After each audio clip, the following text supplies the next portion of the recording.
What's up? I'm Pat. I sing and play guitar. And I'm Cam, and I rap. Tell us how the group got together. How did everybody, what were the common interests? How did it all Well, we all grew up in the same neighborhood as kids, kind of went to the same schools, middle schools, high schools, met through that. Tyler had a dad who had a recording studio in his backyard from the 80s that he didn't use anymore, and we all sort of would hang out there and just make songs and jam. Mm-hmm. And who were your, individually, who were your like musical heroes who really inspired you to want to make your own music? I mean, we all kind of had a different interest in different styles of music, which is kind of why the band got together, because we were kind of friends first. I grew up doing a lot of, like, you know, classic rock and blues and 90s alternative stuff. You're an Aerosmith guy. Big Aerosmith guy, big Soundgarden guy, that kind of stuff. Okay. But then I also grew up around hip-hop and stuff. Sure. All my big stuff was hip-hop. Like, I was really into, like, you know, Busta Rhymes and Wu-Tang Clan and Jay-Z and all that stuff growing up, so. What was the first big hip-hop show you saw live? First big, I was late on that. I didn't do many hip-hop shows. I actually saw a few punk shows. Those were my first ones. But big first hip-hop show was probably I went to, as a late teen or early 20s, I went to Rock the Bells in New York and saw, like, Cypress Hill and Wu-Tang and Pharoah Monch, EPMD, Rage Against the Machine, headlined. Shows for like 50. Right, just like all of my favorite bands and groups. Yeah, it was crazy. Overkill. Yeah. You must have just walked out of there like. Yeah, it was head nuts. spinning. I was overdue though. I needed it. That's great. So as far as when this group came together and started working on songs, people bring in individual ideas and you kick it around, or how does it become a song? A lot of that. A lot of like a guy will come in with sort of like one idea, whether it's a piece of music or whether it's a lyric or it's like, you know, here's a possible idea for a song. Starts off like that, and then we sort of bounce it around the room and try and make it. Or sometimes guys will come in with full songs done, and it's like all we need is a verse here or a verse there, you know? Okay. Yeah. Tell me about the process. Yeah, I mean, a lot of us have sort of like our own little home recording studios. So, like, I do a lot of demoing at home, and I'll just sort of like email in, like, here's an idea for like a part I could sing or a hook I could sing, and is this something that these guys would want to rap over? And our drummer Marty does a lot of producing, and Ty makes a lot of beats, and we just sort of, a lot of it's done nowadays, we just kind of do it on email, which is cool, and then we get together one day and we all just listen to like a pile of ideas with our instruments and just see, like, would this work well for the band? Would this be cool to play on stage? And that's sort of how it goes. It's kind of a process of elimination, things get kicked around, and Yeah. the cream rises to the top. Yeah, that's the thing. Like pretty much all of us are writers in our own right, and we could, you know. So there's always an abundance of material, and it's just, it breaks down to like what do we all agree on, because there's obviously things that, you know, I write that aren't perfect for the band, and there's things that Pat's write that aren't perfect for the band, and it's like what are those things that are perfect for the band, you know? Sure. Now I went to college on the Canadian border up in Vancouver, you know, Yeah. Seattle area. Cool. Nice. But you know, there's always, you know, this imaginary border. You know, it's all North America. Yeah. But there's Canada and there's this thing. Yeah, yeah. You know, growing up, what was your thought of, like, you know, coming to America, or, you know, I mean, was there any kind of, you know, challenges? Well, I spent a lot of, like, I'm dual citizen. I was born in the States as well, so like in my family, a bunch of my family's here, so I've been back and forth my whole life, so I always kind of understood that it was the same thing, basically. Maybe that's a better Pat question, because...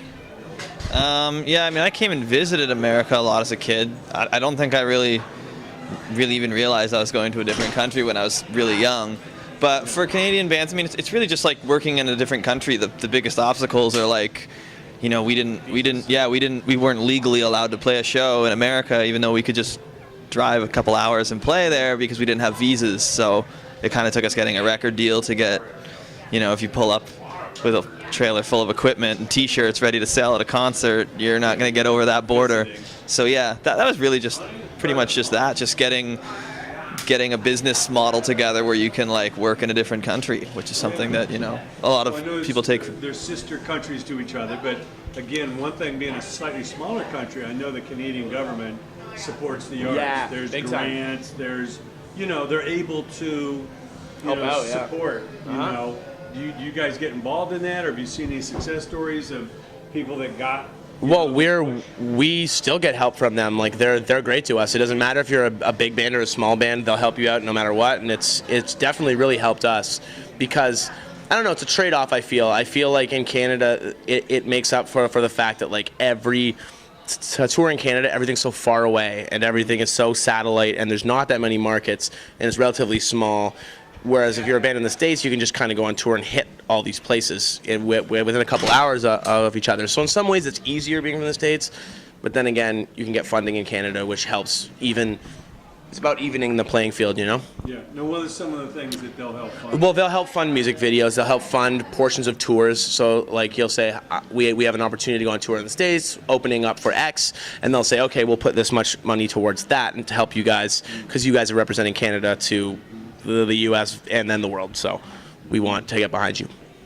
So it's important for them to kind of export their talent. Yeah, I think it's an important thing for any country to do, you know what I mean? I think it's, you know. It's one of our unique national products. Yeah, that we have. Totally, and it's something that should be funded and, you know, cared about. Yeah, and I know in Canada you have the whole Canadian content. Yes. Same with radio. Well, that's just to battle against the sheer largeness of, you know, America. For that? Yeah. There's a bunch of criteria. Oh yeah. We definitely qualify, and that's just to help combat the fact that, you know what I mean. It's so easy for a major like a Taylor Swift to just come and dominate the radio because of the money and the thing behind her, and it's just keeping that in check and making sure that artists are represented in Canada. A little bit of balance. Yeah. Cool. Now, who are some of the other bands out there today that you guys look up to, or you personally are inspired by? Were you watching that Foo Fighters show last night? You guys were all going off on that. Yeah, me and our tour manager CJ was watching Sonic Highways. It's like Dave Grohl's show. So like, last week in Vegas, and yeah, really into that. I mean, yeah, for me a lot of it is I like to keep. I mean, I grew up on a lot of computers and making sampled beats and all that kind of stuff, but I like to know that like there's a live band that can do it, or like I personally grew up going to tons of hip hop shows with my friends and like artists that I really liked, and then would go and see them live and was like kind of like that was bad. So I personally like to be able to see that like, oh wow, there's like they can do this live. There's a live portion, but I also really like. Computer. Well, I don't. We use a lot of computers too. I actually my favorite is when the two work together. Like that's the coolest to me. Got to be a balance. Yeah, like I always grew up loving live bands that incorporated synths and samplers and all that stuff. It's just cool. Yeah. It's just more cool. Yeah. So Foo Fighters. That was the answer. There's been a lot of bands that have, implemented, rapping vocals in music and stuff. Yeah. From LA here. What's the state of that with you guys as far as, how do you find the balance between the singing, the rapping, the playing? It's tough. I find the songs dictate it. You know what I mean? It's how does the song sound? What does the song need? Like, does it need rap? Does it not need rap? Does it need singing? Does it not?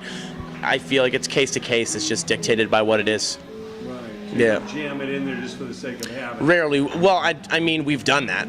It's not been done, where it's been like, hey, we need to get a verse on this song because we have two rappers in this band and this makes no sense.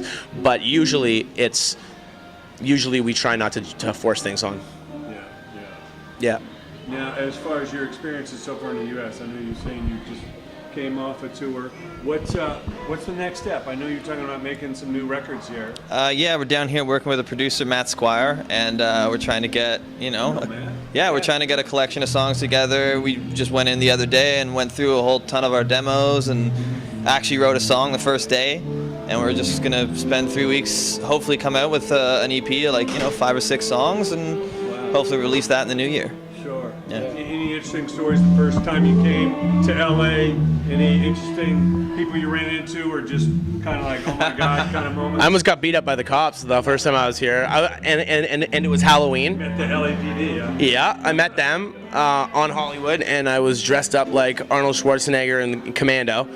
And I jaywalked, and I didn't realize that was a problem, but it is. And they grabbed me and tackled me and were screaming at me, and then I was like, oh man, I just went back to the hotel. So it was a little bit of a scary first night in LA, but things have improved.